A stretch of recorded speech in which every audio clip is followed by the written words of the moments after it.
Welcome to the Through the Lens of Learning podcast. If we haven't met, hello, I'm your host, Dr. Tracy Schroyer. I'll give you 2 words that summarize me to a T: lifelong learner. Join me as I share a bit about my own journey of curiosity, learning, and wonder. You'll also get to hear from some phenomenal individuals on what they're curious about learning and what they have to share too. Are you itching with excitement yet?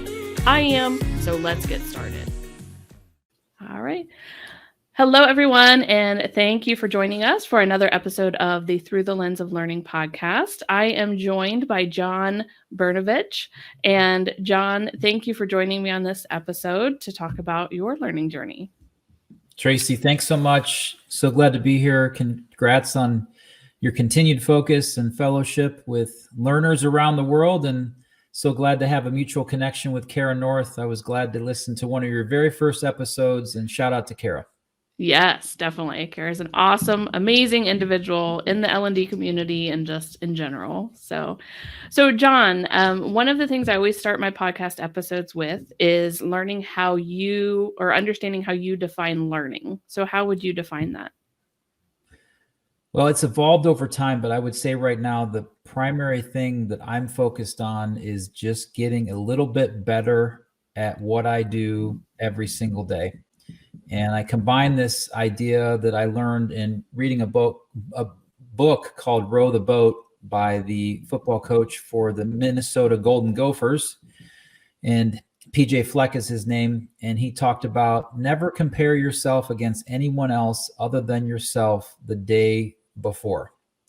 And I thought it was really interesting to continue to use that mindset as I try to get better in what I do in my personal and professional life. I also did read Atomic Habits, one of those top 10 life-changing books that you read, just that small iterative change that can really make a big impact over time. And I would say that's it. And primarily trying to do that in all walks of my life, whether it's at work, whether it's as a writer, as a presenter, as a keynote speaker, as a CEO of my firm, as a father, as a husband, as a brother, as a friend. Just how can I just get a little bit better at what I do? And the other big thing for me, Tracy, is to have a true north in my reason why. Why am I doing that? Why do I care so much about trying to get better? And for me, that's to make an impact, to try to make a difference in the people's lives that I run into, that they felt like, well, that was a good exchange, or I really enjoyed that conversation, or I learned something, or I want to reconnect with him again, or whatever it might be. I want it to be positive and impactful in a way that makes a difference. And that's how I would describe learning from my standpoint. That's great. And I feel like so many times an individual can get caught up, and I have too, in that comparing ourselves. There's so many things out there that we can see, and we're like, oh, like I need to do better. I need to do this. I need to do that. But it's really, like you said, it's getting a little bit better than you were yesterday and continuing to make that progress. So. And in full transparency, I've been very blessed, and sometimes I'll call it cursed, in the fact that I enjoyed a very fun and fruitful competitive golf career when I was a young person, from the time I was 7 years old till playing in high school and being a all-state golfer, and then getting a scholarship to Kent State University, go Flashes. And I played there for 4 years at a very, very high level. And I continued to get better at golf, and then shifted my focus when my kids were born and my business started to grow, and I stepped away from golf competitively. And now that I've gotten back into it, I cannot compare myself to that person I was 25 years ago. I still think like that person a little bit at times, especially when I'm on the golf course. But I have to really look at things have changed, things have evolved, things have gotten different, things have gotten better, things have gotten worse on the golf course for me at times. And am I just getting a little bit better at that today compared to what I was doing yesterday? And that taught me a lot, both in my personal aspirations of golf and other things, as well as professionally. Don't compare myself to who I was a long time ago, or certainly anyone else that's not me. It's you'll never achieve that, and it's fool's gold in my opinion. Right. Yeah. So, John, we are going to talk a little bit more about your own learning journey. So, I know there's a lot in your past that has led you to where you are today. So, kind of opening it up to, I'm always getting curious on these podcast episodes, try not to do a lot of research on my guests beforehand. So, John, where would you like to start in talking about your journey? Sure. Well, I'll start with my parents. They rooted in a foundation of education in my household. Both of my parents came from their parents, my grandparents, who were not college educated, and a college education was incredibly important to both of my parents. In order to do that, in their opinion, you had to be studious and get good grades in middle school and high school, et cetera, to put yourself in a position to go to an accredited or four-year college. And me and my siblings did that. And probably one of the greatest gifts my parents gave me was the chance to not have any college debt coming out of school. Wow. And not having to pay for that. I know that was similar to Kara's example when she was on the show. And it's something I hope to bless my children with if they choose to go down that path. And also, it's one of the inspirations for me out of the profits that we'll hopefully make from my book and our training course, HR Like a Boss, which comes out sometime in the summer of 2023. We want to make sure every graduating college student that's getting their degree in human resources, that we can help subsidize their training course and test taking for their SHRM certification, because we think that does so much for them, not only from their educational perspective, but builds out that ingrained network that maybe many of us that are listening have enjoyed through the SHRM communities that we're a part of. And I would say that foundation from my parents has really been a cornerstone for me. I then happened to fall in love with a beautiful young lady that became my girlfriend and fiance and wife, who is an educator, and she learned her great talents in education at Otterbein University, as well as then Kent State, getting her master's there. I've been around an educator. She's taught me what a rubric means. She's explained to me the differences between business learning and educational learning and all that comes with it. She's been a big inspiration in me trying to always get better and to learn. And a couple other major things for me is that I realize that everybody learns differently. I'll tell you a real quick story about me writing my book. When I started writing my book, HR Like a Boss, I got stuck probably a few pages in. I was blessed to actually have a therapist who's from Columbus. I know you're in that area, a Dr. Melissa Briggs Phillips, who was also a presenter at Disrupt HR Columbus. That's how I know her and Kara North. But the cool part in that journey for me was that I was having imposter syndrome. Here I am writing a book that I would never read myself because I didn't read books. I read emails, I read the newspaper, but the idea of reading a 200-page book was just so daunting to me. And I didn't consume information well that way, but I did realize, thanks to a mistake through my mother-in-law and an issue with one of her audiobook accounts, that I consume reading books through audio 100 times faster than I do reading. And the fact that became a platform for me to become educated in a way that I hadn't had for much of my adult life was a real game changer for me. And I realized that, looking back, some parts of school were difficult for me that were really, I'll call it book centric and not an audio learning experience for me, one that I could ingrain myself into going to class and hearing what the professor had to say. And then I understood the concept. If I was required to read a textbook, you might as well just put me to sleep, or I'm going to get an F in the class.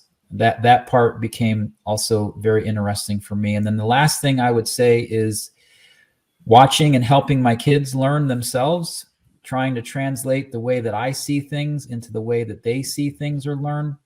And that teaching and coaching, I'm the local math guru in our house. That is not one of my wife's technical educational strengths. I get all the tough math questions and anything to do with computers. That's my category.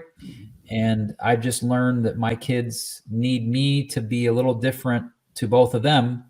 And that individualized learning, to me, is one of the great opportunities that we have in our culture today to create that customized learning platform, just like you go to your favorite hamburger joint to get whatever you want on top of your cheeseburger with fries.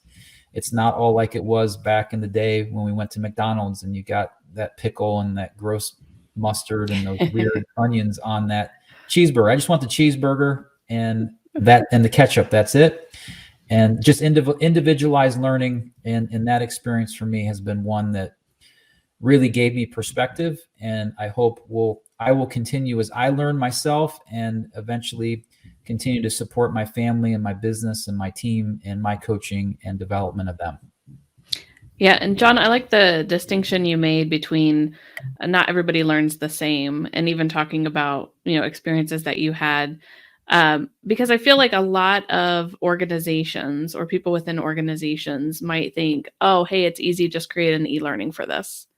When even I have a team that we do a consult, we do a needs analysis to kind of figure out what is the right platform. How are people going to learn this the best way possible? Do you have other examples that you've seen in your business life, or even in writing your book, on how people adapt differently? Well, certainly do. And in writing my book, that was a journey that I'll never forget, and one that gave me a tremendous amount of confidence that I could do it. The cool part about writing, for those of you that are out there that say I could never be an author, is anyone can really do it, for sure, in my opinion. And I know there's a lot of controversy going on with AI and how is writing going to be transformed, and proud to say that our book is 100% developed by human content and not through artificial intelligence. But this idea of writing gives you a chance to put your ideas out into the universe.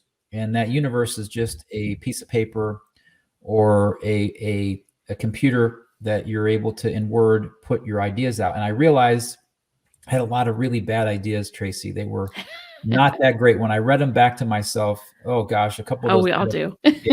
Boy. And then I read a few and I was surprised that came out of my brain and that I was able to articulate it in a way that became clear. And then I had others reading that and giving me that same, that really makes a lot of sense. It's clear and I understand it, and it connects to this idea in my book of HR Like a Boss is all about connecting people to the purpose of a business and driving engaged, meaningful work for your employees, helping your business or organization become productive and achieve its aspirations that's set out for it.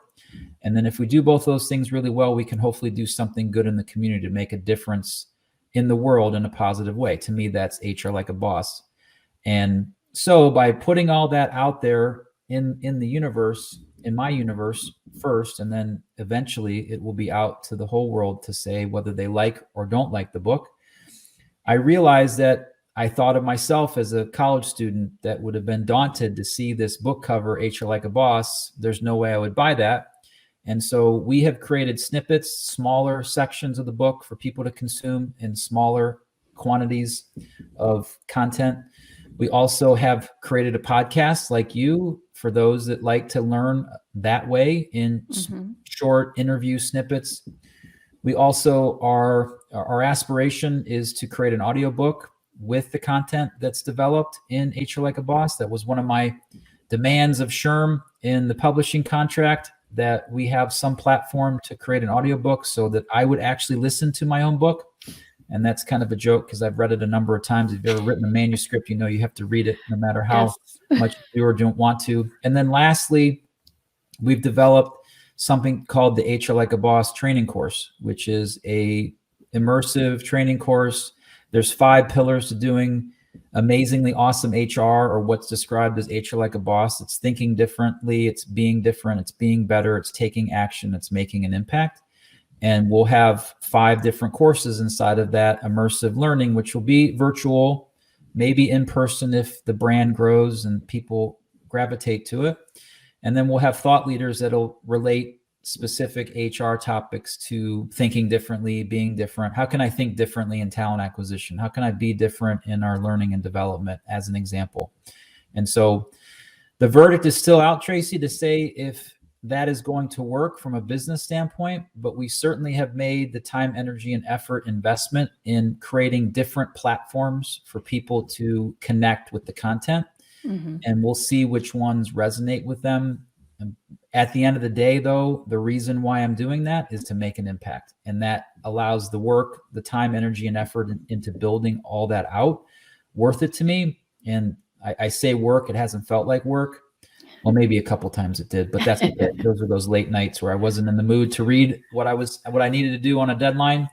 But the net of that, Tracy, is how do we give individuals their own personal experience in consuming the content, and by doing that, I think you can touch more people's lives in a positive way, as opposed to just, here's my book, that's it, that's the only thing you get.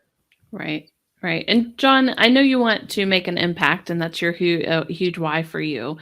What led you to write on this specific topic for your book and identify these pillars in your book?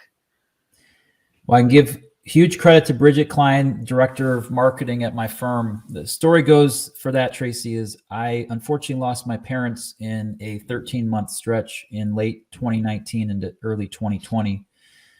My dad passed away 2 or 3 days after COVID made its way to our community. Wow. And that was a really rough time for me personally. And it was a challenging time in business, as we all know, as that major disruption was happening. And I was inspired at that time to think of all of the things that my parents had accomplished in their lives and what have I not done that I wanted to achieve. And writing a book was one of the biggest challenges on my professional career. I had not had the inspiration and I had not had the bravery to do it, probably for some of the reasons I mentioned before, that I wasn't much of a reader, and how could I write a book if I wasn't going to read it myself? That said, I got inspired to start writing a book, which I hope to continue to write.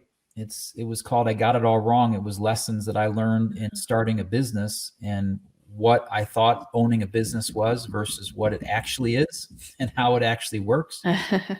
And my marketing director, Bridget, gave me some encouragement after she asked me how I was doing with writing my book. And I was struggling to get the words out of my mind into the pen or onto the Word doc. And she said, can I make a suggestion? And of course you can. I'm always open to new ideas. She said, you have a foundation for that concept of HR like a boss. I'd done a presentation in 2018 at Kent State University, did one at the Northern Ohio HR conference in early 2019. I had the outline and I had much of the content in pictures. I'm a definite visual presenter and storyteller, and when I present. And she said, you have the outline for a book right here. And she showed it to me, and I looked at it and said, that's a pretty path of least resistance idea to writing a book. And she said, it also, I think, ties better to our brand at Willory. And not that you should write the book because of that, but I know you're entrepreneurial and your aspiration is to grow our firm. And after that conversation, I prayed about it and thought about it, and then reached back out to Bridget and said, are you sure? Because you voluntold me to do this, air quote, I'm going to need your help along the way. And she was there every step of the way to help me get the book to where it is today. And that's really been my inspiration, is the simplicity at the beginning to get over the hump, and then the inspiration to really make a difference in the world through human resources. I feel like, in my opinion, the HR profession in that particular department has the greatest chance to impact the most lives in any business than any other department. The only other person I think has that power is a CEO. And that's why I called the book HR Like a Boss, because everyone thinks the CEO's in charge. Well, in some regards, he or she or they are. But with a proficient and effective HR department, it is wind behind their sails. It is rocket fuel in their engine. If you don't have that amazingly awesome HR, you can feel like you're fighting, scratching, and clawing. And I want employees to feel like they have a great work experience because they spend too much time working. And I think HR has the greatest chance to influence that in a positive way. That's my long-winded answer to why I wrote HR Like a Boss. I love your story about Bridget helping you to even identify, because there's so many times those things are right under our nose and we just don't catch it. So even her going back to those presentations you have done and those things that you already had out there and being able to go forward is good. So John, One question I have for you, and this might be a loaded question, is when you look at different HR departments that are out there, what are you seeing are maybe the top one or two challenges that HR departments are facing that maybe reading your book will help them get over the hump and start to move in the right direction for? Two things stand out to me. Number one is creating that strategic partnership within the leadership team to be a peer and to be an influencer, to make a difference in the strategy and the development of where the organization is going. I have this saying, if you don't put your people first, someone else will. And an HR executive that sits at that seat and his or her or their team, they need to be proficient, skilled, and knowledgeable at engaged in meaningful work for their employees. They need to be understanding how the processes, how the products work inside their business, how a company makes money, the motivation of making money. I've seen oftentimes HR professionals distance themselves from the money part of the job, where in essence, that's how the game is measured in business in most cases. How much money is left in the bottom line? How much value are we bringing to our shareholders? I think those things stand out to me in that particular sense as to what kind of opportunity we have to make real meaningful change inside of a business from a strategy standpoint. And so if that leader isn't doing that, then the HR department isn't doing it either. So I encourage everyone that's listening, that's in HR leadership, to take that opportunity you have. It truly is that opportunity becomes, in my opinion, a responsibility that you owe it to the people that work within your organization. And the second thing that stands out to me is this idea of talent development, talent acquisition, talent management. I think that the only way to truly get the connection between your people and your business is to find the people that care about the things your organization is going to spend a lot of time doing. That's its purpose, that's its mission, it's its values, and it's the job that you have to do every single day. And if HR is incredibly proficient at that, they'll hire talent that fits into their culture more times than not. They'll have a learning and development platform inside their organization to help those individuals grow and achieve things that maybe they couldn't achieve elsewhere. And then they'll be able to coach and develop managers to become really good at that job. And I think that is a significant miss consistently inside of the clients that I talk to within our organization, that they are having a hard time finding talent. They're having a hard time retaining it and providing them with opportunities. And then they're also not connecting with their people in a way that's meaningful to them. And as a result, people quit and they leave and they go seek that out somewhere else. And I don't want to make it sound like it's simple, because it's hard to change culture and process and the way that an organization believes. But at the simplest foundation of that, set your core values as clear as you possibly can. Have a purpose, make sure it's relatable to your people, and tell that story as often as you can, and attract people into your business that have that same alignment. And the sky's the potential, in my opinion, if you do all that the right way. Fantastic. Thank you. So John, before we go, I do want to ask you, when somebody picks up your book, which it should be launching right around the time that this episode is coming out, it sounds like, if they could only take away one thing from reading your book, what would you hope that would be? Have a purposeful commitment for your business, for yourself, for your career. Have meaning behind what you do. To your point, understand your big why, and make sure it aligns to the company you work for, the people you spend your time with. If you do that, my guess is your life will be more enjoyable, and you'll get to do things that make a difference in what you're trying to accomplish in your life. Our life is way too short to not like what we're doing, to spend time with people that drag us down, don't lift us up. And in the book, I developed this 5 ways to have an amazingly awesome HR department. And the very first element of that is having a purposeful commitment. Nice. Nice. Well, thank you, John, for joining me on this episode. I appreciate it. I do want to make sure that you have the ability to share, like if people want to connect or follow you, where would you recommend that they do that? Well, if anybody can see this, I have my email address right on the television screen, or the podcast episode recording link that Tracy and I are on. It's john@willory.com. That's JOHN@WILLORY.com. You can also find us through hrlikeaboss.com, hrlikeaboss.com. And then I'm on all social media platforms. If you're courageous enough to spell my last name, Bernatovicz, you'll be able to find me through LinkedIn, Twitter, Facebook, and Instagram. And I also have my own personal website for marketing, not only the book, but the training course and my podcast. That is johnbernatovicz.com. But the easiest way to get me is john@willory.com. Awesome. Awesome. And I'll include that also in the description. So if people aren't watching this episode, they're just listening, they'll have access to that as well. So I just want to take a moment again. Thank you, John. I'm excited for your book launch. You have so many great things for people who have different preferences and how they like to learn. So I feel like you're already setting yourself up for success. So I wish you the best with the book launch and what's to come.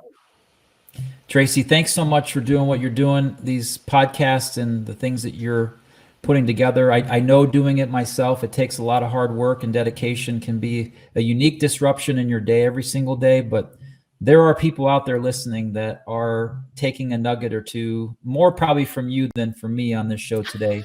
But keep up the good work that you're doing. It means a lot. Thank you so much. Thank you. And thank you everyone for listening, and we'll catch you on the next episode. This podcast is brought to you by Tracy Schroyer, PhD, LLC. Learn more about what Dr. Tracy offers at www.tracyshroyerphd.com. While you're there, sign up for the free 5 steps to build a solid professional development plan. Don't forget to subscribe and like the Through the Lens of Learning podcast here too. Thanks again for listening, and have a great day.